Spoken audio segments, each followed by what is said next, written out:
Dinosaurs and the Bible. Why is this even important? Well, the reason why we should know these things is so that we can be prepared to defend the faith. As it says in 1 Peter that we should always be ready to give a defense to everyone who asks you a reason for the hope that is in you. And not only should we be ready to answer with the gospel of Jesus, Yeshua, but also with the wisdom of the word that makes more sense than evolution and other strange theories that non-believers have conjured up. So let's get to the topic at hand. Where do dinosaurs fit into the Bible? The first theory that I heard when I first became a Christian was that God created the dinosaurs and the earth. And when the devil was cast out of heaven, when he rebelled, the enemy destroyed the earth and killed all the dinosaurs. And when that happened, God had to recreate the earth, which is the earth we see today. Now, the people who believe this theory say that after verse 1 of Genesis chapter 1, the reason why earth was without form and void and dark is because the enemy destroyed it.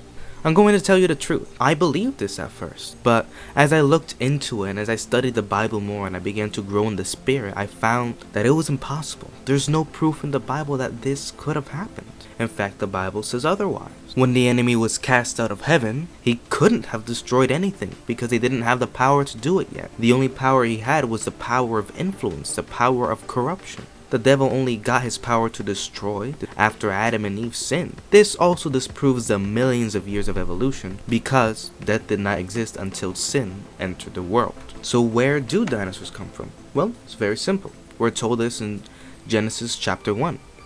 Then God said, "Let the earth bring forth the living creature according to its kind, cattle and creeping thing and beasts of the earth, each according to its kind."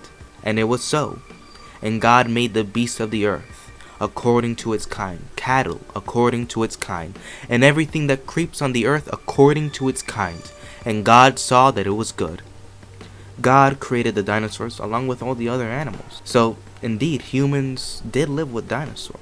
Well, some people have said, well, it's impossible for humans to live with dinosaurs because they were huge monsters. They would have eaten all of the tiny humans. Well, I disagree. The big dinosaurs, like the T-Rex, really wouldn't have been interested in the tiny, much more maneuverable humans. Some studies even predict that the T-Rex wasn't very fast either, only 11 to 15 miles per hour top speed, which is the average top speed of a human. In addition, we're much more maneuverable. The large dinosaurs would have had a lot of trouble turning their massive bodies, especially in an open forest. If humans were to be afraid of any dinosaurs, it would be the ones who hunted prey their size, like Dakota raptor or Utah raptor. Also, dinosaurs aren't bulletproof movie monsters like in Jurassic Park. The Dakota raptor could easily be killed with a pistol, and T-Rexes, weighing similarly to an elephant, could have been killed with the same armor-piercing rounds that kill elephants. But they didn't have guns back then, in the times of Noah, but they still did have other tools like spears and swords. Furthermore, they could have used traps. Never underestimate human intelligence. We have been able to kill mammoths and whales with primitive technologies with spears and hooks. What's to say we couldn't find the weakness of a T-Rex? And, as we know, T-Rex does have its weaknesses. Going back in track, we have also found blood and soft tissue from T-Rex and other dinosaurs within their bones. How could any kind of tissue last 65 million years? I don't think so. So if God did create the dinosaurs and dinosaurs live with humans, how did they go extinct? Didn't Noah put them on the ark? Yeah, Noah did put them on the ark. So how did all of the big humongous dinosaurs fit? Well, I don't think God was naive or stupid. When he sent the animals to the ark, he didn't send the big old animals who couldn't reproduce anymore. No, he sent the young, small teenager dinos who would reproduce quickly after the Great Flood.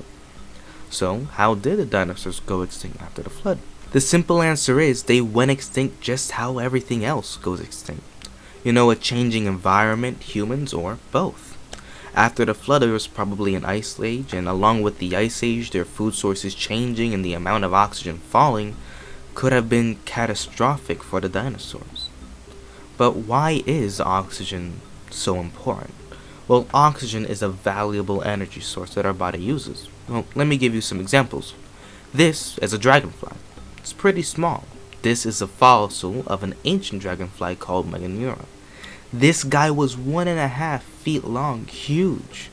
All scientists, atheists and Christian alike, agree only large amounts of oxygen could have produced an insect this size. And for a modern comparison, a modern analogy, we have a whale shark. The whale shark is the largest fish in the world, and fish take in oxygen through water in their gills. But water doesn't have as much dissolved oxygen in it compared to air. This is the blue whale. It is the largest air-breathing sea creature and the largest sea creature, period. And the blue whale isn't even bigger by a little bit.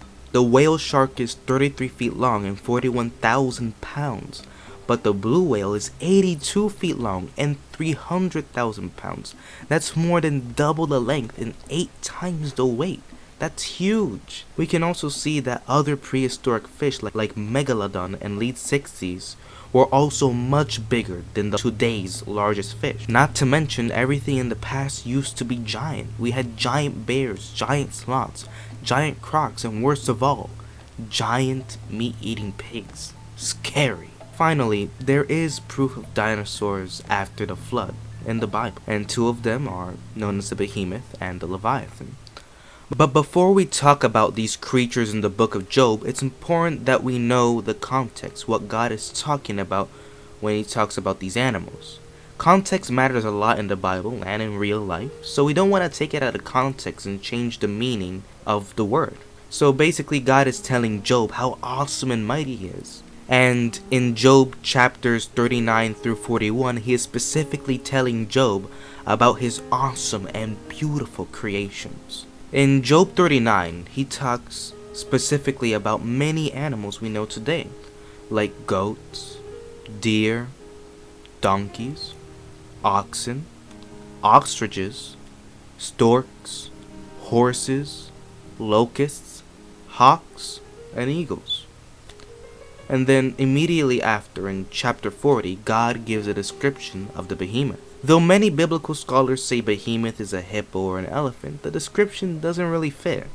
Let's go through the text. Look now at the behemoth, which I made along with you.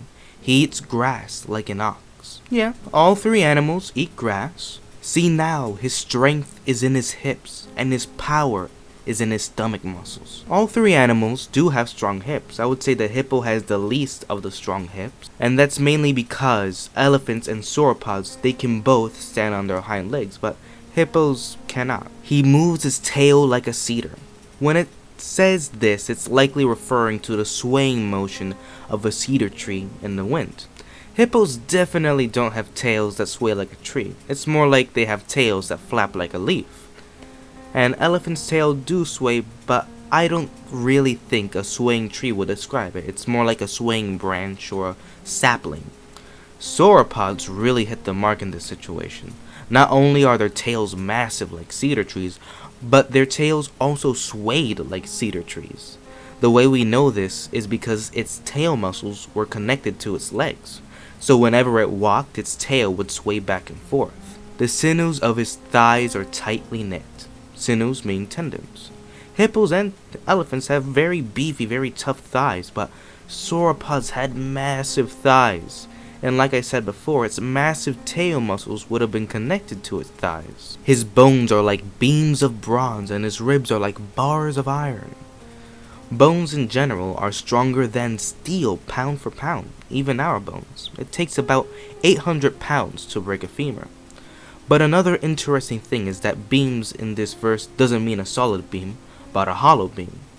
Some things get lost in translation, and in this case the actual Hebrew word means hollow beam. And while elephants and hippos have solid bones, very thick, most dinosaurs, including sauropods, did not. In order to grow to such a large size, sauropods had hollow bones.